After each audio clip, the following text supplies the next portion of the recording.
It was still raining hard in Winterfield when Barbara and her mum left for Grantville, where she would see an optician.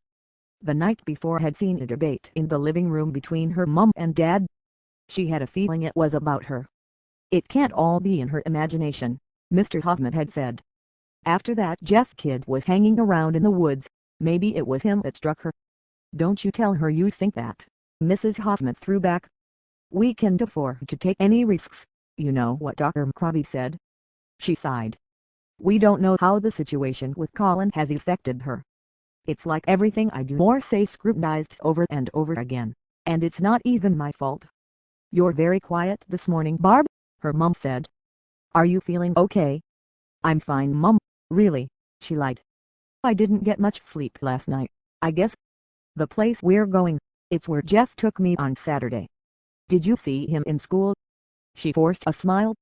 "No, he hasn't been in." Suddenly Mrs. Hoffman changed the subject. "What's your feelings about Colin? You wanted to talk to me about him the other day." Though she was taken aback by the question, its motive was clear. "She's trying to find out what's wrong with me." "Well, there is nothing wrong with me. Someone is out to scare me. Colin's just a dumb dork. He doesn't care about anyone but himself. He has been through a lot," her mum pleaded. "Mum, don't defend him. He's just getting in the way. If he doesn't want to be part of our family, make him get a place somewhere else. Far from us. It doesn't work like that. After all, he still is my son, and I still love him, like I do you and Jake." She smiled. "He's not such a bad person, if you dig deep enough." "Yeah, right. As soon as you start digging with him, he throws the spade away. Please try and get on with him. We have to make this work, which means all parties have to do their best." "I'll do it for you, Mum. I know I was a bit of a pain about moving, wasn't I?" "A bit." Mrs. Hoffman laughed. "But it's good you're letting us know how you feel, instead of keeping it inside, like you used to. Otherwise we don't have a clue what to do or say. I tell you how I feel about the night before last, but you still don't believe me." Grantville seemed much larger than it had before, but nowhere near as lively, but compared with Winterfield it was shopping heaven. "Mum, after we've finished, can I look round the town?" "Why not?" The time spent in the small optician was very little. Mrs. Hoffman agreed to wait while Barbara's glasses were repaired. She headed out onto Grantville town, agreeing to meet her mum by the car at midday. Everything about the place was more modern than Winterfield, even the style of the buildings. Buying a couple of books to keep her busy over the next few days. Rain had been forecast at least till the end of the week. Though her old glasses did bother her eyes a little, she would remove them to give her eyes a break. Seemingly to be drawn in by the welcoming shop fronts she could. There is a feel of community in this place. But her dreamy state soon ended when she passed the bowling alley. It made her think of Jeff. The feeling of guilt washed over her like a dulling cloud. Hadn't he been in school because he was avoiding her? I never even gave him a chance to explain himself. But what was he doing in those woods? She crumpled down on a bench. That night still meant so much to her. Jeff had been so kind, opening the garage for them, giving me lifts to school and back every day. Barbara reached into her pocket and pulled out the signed membership of his bowling practice. She stared down at the little slip in her palm. "Oh, I don't know what to think now," she laughed to herself. A very important question filtered slowly into her mind. The whole thing has to be a sick joke. If this creepy caller was for real, why hadn't he threatened her parents also? There's no way I could leave that house without them.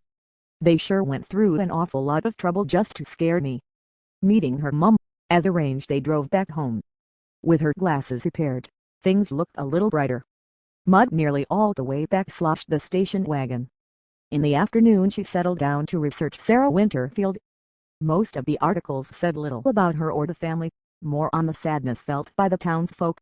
But the one thing they all had in common was one question. Is Sarah Winterfield alive or dead? Despite knowing that she hadn't seen or heard a ghost, it was after all Sally. Pulling out her school bag, Barbara started looking for her pencil case. Pulling out books. The neatly folded slip of paper floated to the ground by her feet. She bent down to pick it up. On the outside, written in blue pen, was a date. November the 20th. Slowly she opened the slip, and read on in fear. Be out by this date or you're dead as she is. A freezing chill ran down her spine. What on earth did this letter mean? As dead as Sarah? But there was no way anyone could have slipped this note in my bag without me knowing. For a moment she thought, unless the person that tripped me up placed that letter in my bag. But there was something very familiar about that date. Where had she seen it before? Barbara. She heard her mom call up. The sound made her jump. I'm going to pick Jake up from school. Your father's in the study if you need anything. Okay, Mom. See you. Quickly she folded the letter away, pondering what to do next when she heard creaking coming up the stairs. In panic she tossed her backpack into her wardrobe, and turning to face whoever entered. How are you feeling? Colin asked as he pushed open the door. Geez, haven't you ever heard of nighting first? I could have been getting changed or something. Oops, sorry. He placed his hand over his mouth pretending to be shocked. Shall I go out and come back in again? Don't bother, she snarled. What do you want? Mom had a little word with me before she went out. Said that I should get to know you. And that I shouldn't let my feelings about your dad get in the way of our relationship. And you actually listened to someone else's opinion. Now that has to be a first, Barbara snapped sarcastically. Don't feel pressed upon to be part of the family. It's not just what Mom said. Colin's stern mind broke into a small smile. I've been doing some thinking. Ha. Now that's got to be a first. Barbara, he said suddenly serious. Want to tell me what happened? Mom says you most probably tripped, but you don't agree with that. Oh, so now we're trying to fault lines in my relationship with Mom? She scolded. Will you please be quiet, and let me finish? Colin said ever so calmly. But the words seemed to evaporate before they reached her mouth. You really want to know what I think happened? All the things that have happened to me since I got here? Yeah, I do.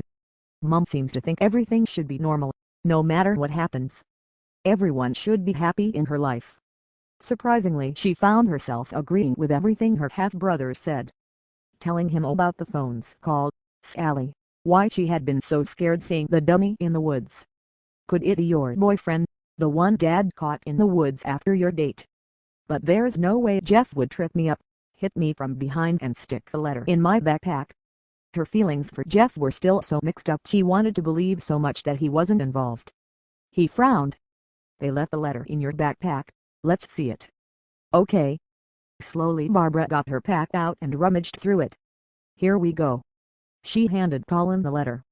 What do you think of that? Maybe the person followed you from Sally's, perhaps to scare you. Watch you trip up and seize the opportunity.